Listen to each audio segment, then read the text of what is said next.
Hi everybody and welcome back to the channel. My name's Nicole and today we're here for my May June book haul.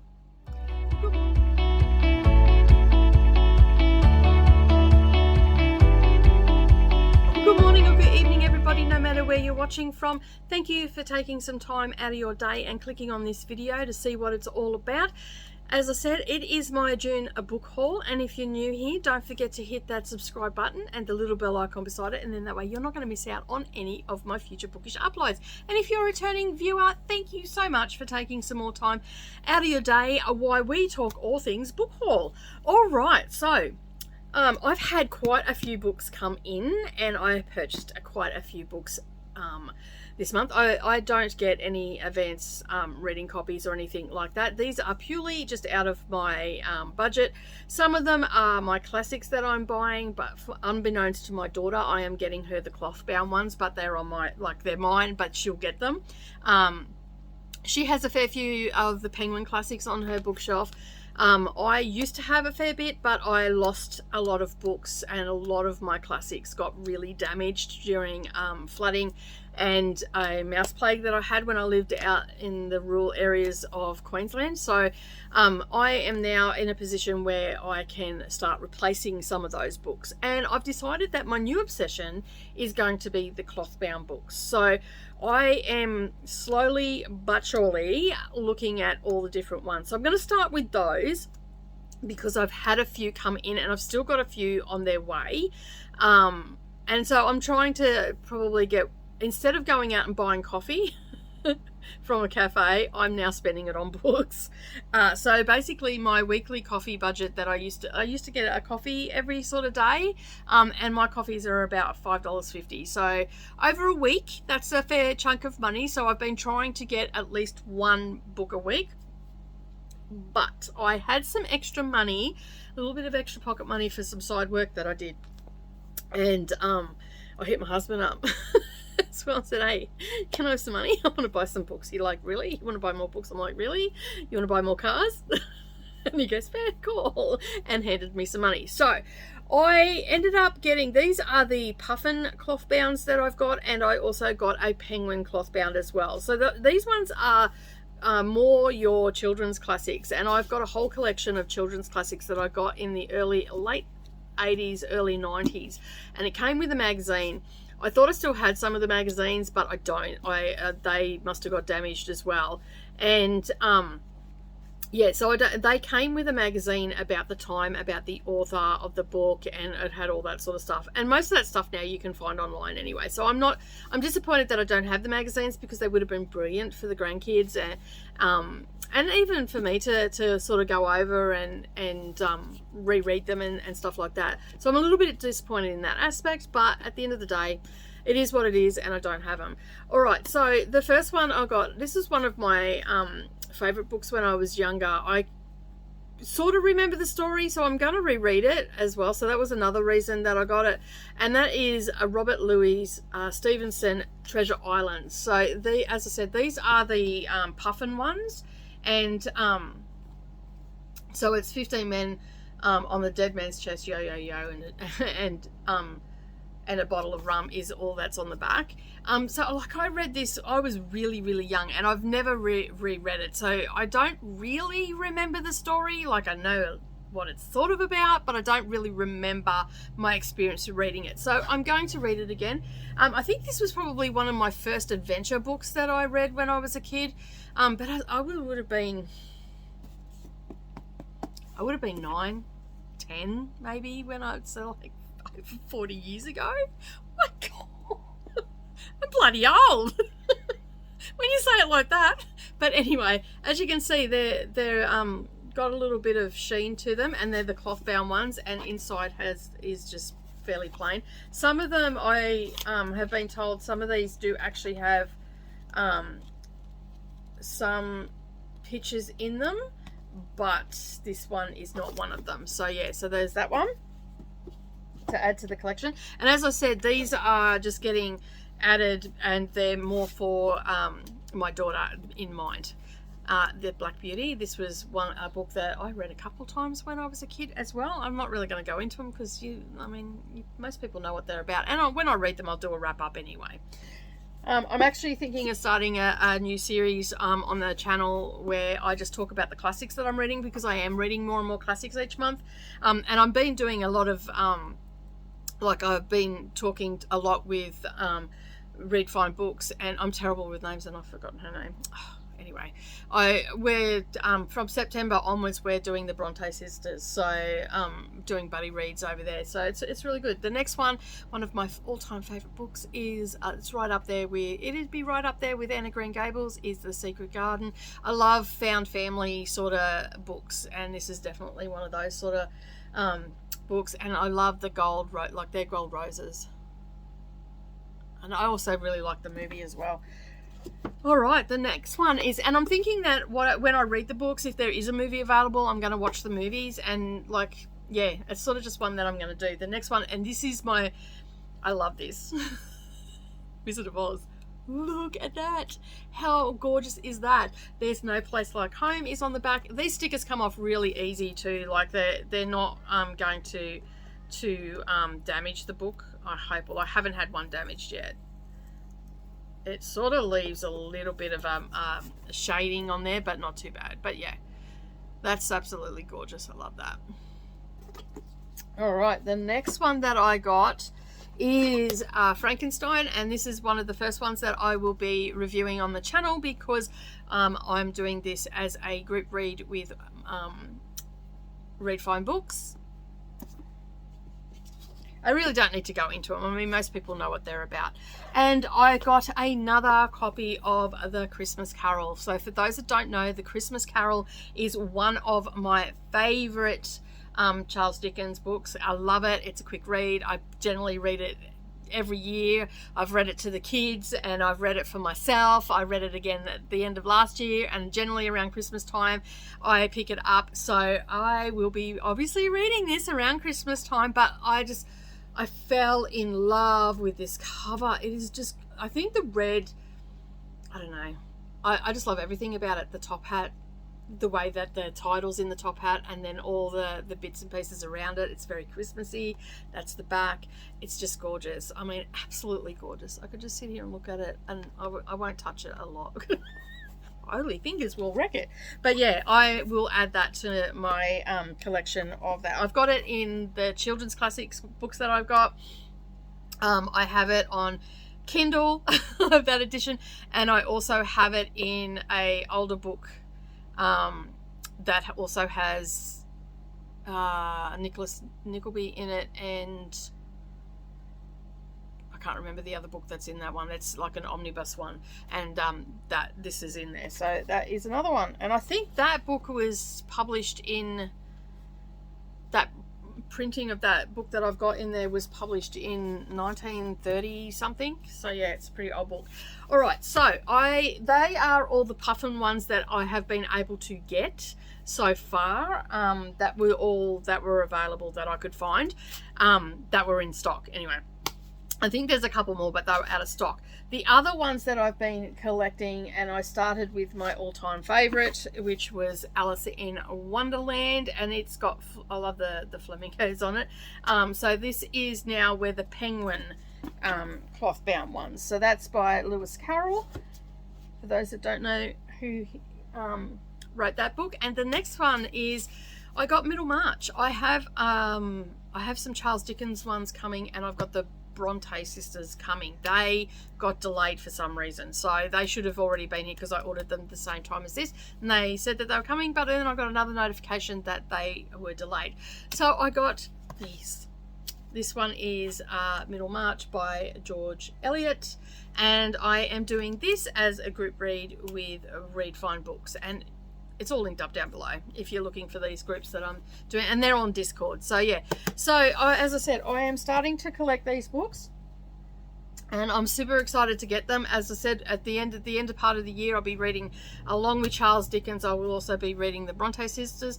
I did start reading Jane Eyre when a couple of months ago. I read the first chapter, and I really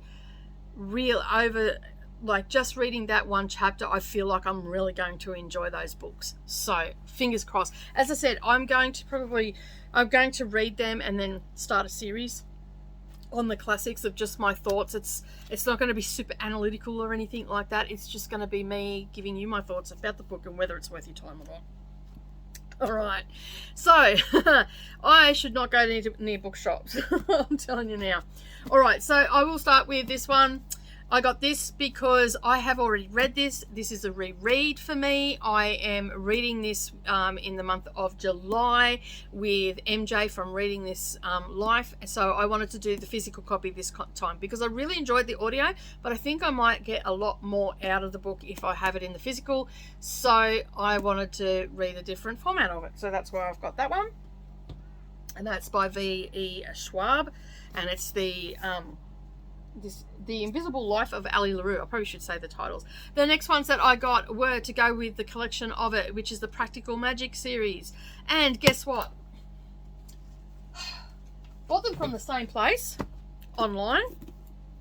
Not that one. Where is it? I don't know where it's gone. Anyway, the other book, oh, there it is down here. So I bought them from the same place, and I was a little bit peeved about this.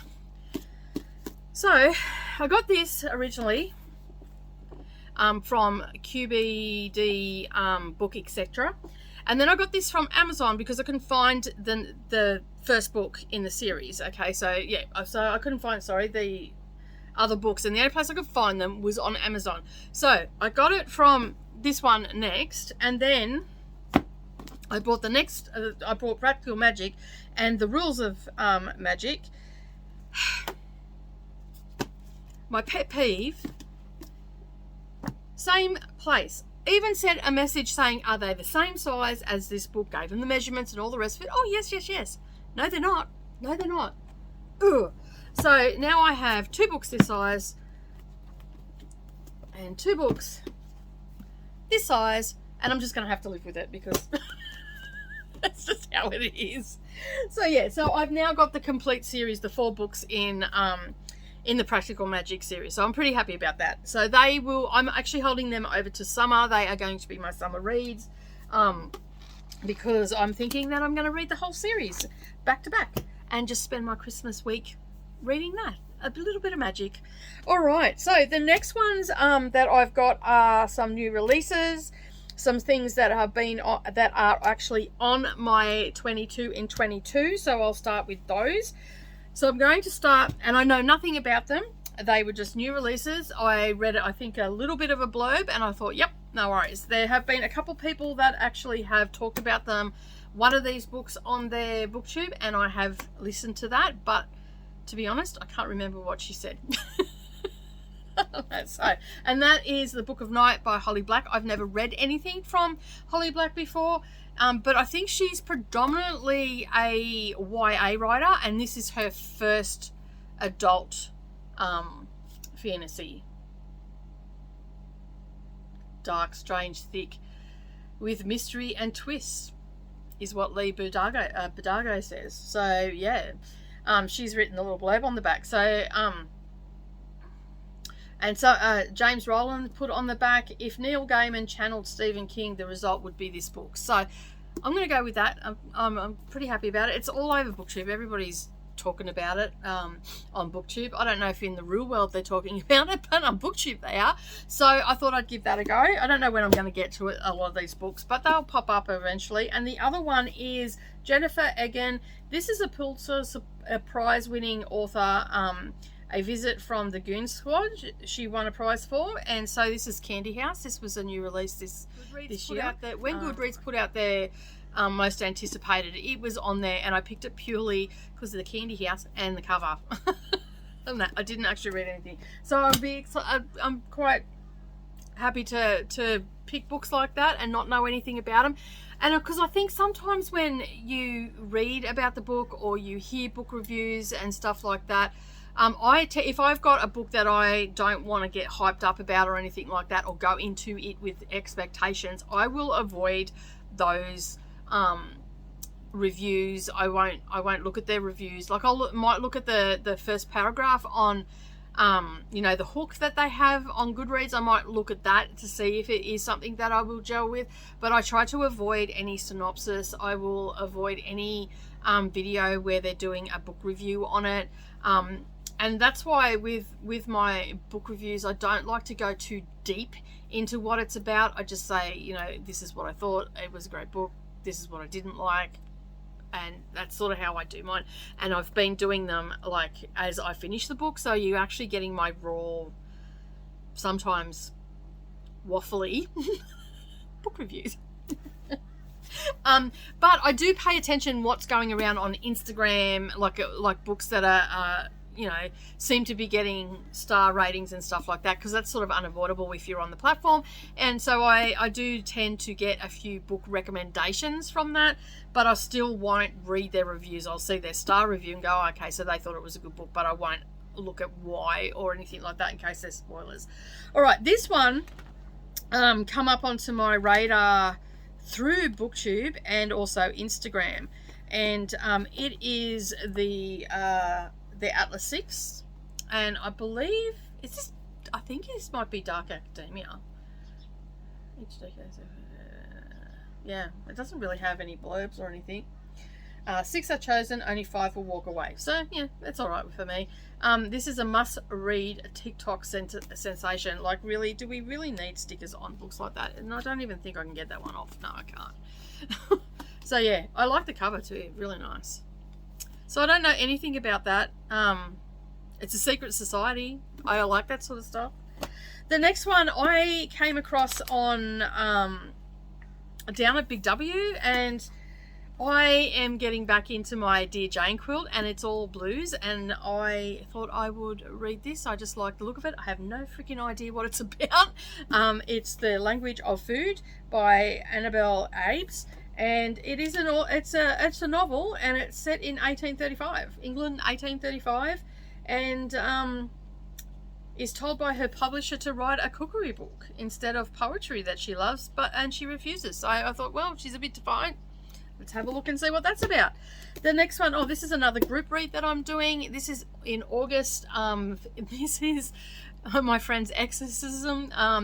This is going to be part of Garb August, which Criminology and MJ. Well, MJ's got it as her her monthly read, and but Garb August is the brainchild, I believe, of Ollie from Criminology. That is, I think, is how you say it. And he's got a Discord. I'll leave all their channels down below.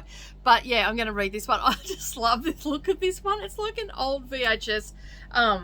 See, look, VHS video, and it says up the top here, remember the stickers on them? Be kind and rewind. So it's a horror, apparently. It's from the Quirk Productions. It's like, and yeah, it's all on the back. Staff pick, love it. And it was just like, I just love the book. Like, I don't even know if I'm going to like the book or not, but I just love the cover. Like, it's just brilliant. It just looks like an old VHS video. So I got that one. And then, as I said, I went down to Big W and I found a few down there that I've been wanting to get for a while. The Maid. So I've got that, so I can finally get into that. I've actually this has been on my to get list for couple of months now, so I'm happy I've got that, and I haven't had it, so that's why I like to wait until Big W sometimes gets them, because I can get them a lot cheaper. And then this one, I just really like the cover on this one. I don't even know what it's about. I don't know if it's a YA or anything like that. I'm terrible for just buying things for the cover, because it's so pretty. Wild and Wicked Things by Frances May. So I'm pretty happy with that cover. I don't know what it's about. Well, I guess we'll find out. Mysterious and alluring. Enchanting, seductive, and here's a deep, sensuous exploration of bonds between 3 very different, complex women that a reader won't soon forget. All right. It's got some high expectations on that one now, so we'll have a look at that one. This one I've wanted to read for a while.